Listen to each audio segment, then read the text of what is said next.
రాహుల్ గాంధీ గారిని ప్రత్యేకంగా మీరు ఏదైతే అశోక్ నగర్కి వచ్చి ఉద్యోగాలు ఇస్తామని చెప్పారు కదా, కనీసం ఆ ఉద్యోగాల విషయం మాట్లాడకుండా, డిఎస్సి ఎస్సీ టీచర్స్ని రిక్రూట్ చేయకుండా, ఎస్సీలలో ఉన్న బ్యాక్లాగ్ పోస్టులు నింపకుండా, జాబ్ క్యాలెండర్ ఇవ్వకుండా, మీరు వేస్తామని చెప్పినటువంటి అవుట్ సోర్సింగ్ కార్పొరేషన్ ఉద్యోగుల కోసం కార్పొరేషన్ వేయకుండా ఈ స్కూళ్ళు కట్టుకుంటే స్కూళ్ళలో పాఠాలు ఎవరు చెప్పాలి? మరి ఇప్పుడు ఉన్న టీచర్లు అయితే సరిపోరు, ఎక్కువ టీచర్లు కావాలి, డిఎస్సి వేయాల్సిందే.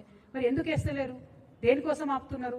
ఈ డబ్బులన్నీ బిల్డింగ్లు కట్టుకుంటూ పోతే మీరు హ్యూమన్ రిసోర్సెస్ మీద ఇన్వెస్ట్ చేయరా అని చెప్పి ఈ ప్రభుత్వాన్ని నేను అడుగుతున్నా. మరి జాబ్ క్యాలెండర్ కోసం నిరుద్యోగులంతా ఉద్యమిస్తున్నారు. వాళ్ళు 26వ తారీఖు నాడు అసెంబ్లీ ముట్టడి చేస్తామని మాకు చెప్పారు.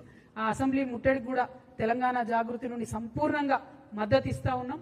నిరుద్యోగులను మోసం చేసినటువంటి ఈ ఫేక్ కాంగ్రెస్ ప్రభుత్వాన్ని అడిగి వీళ్ళను రాహుల్ గాంధీ ఒక దగ్గర ఫేక్తారు, రేవంత్ రెడ్డి గారు ఒక దగ్గర, బట్టి గారు ఒక దగ్గర, వీళ్ళు ఎట్లా అంటే ఫేకర్ ఫేకెస్ట్ అన్నట్టు వీళ్ళ పరిస్థితి.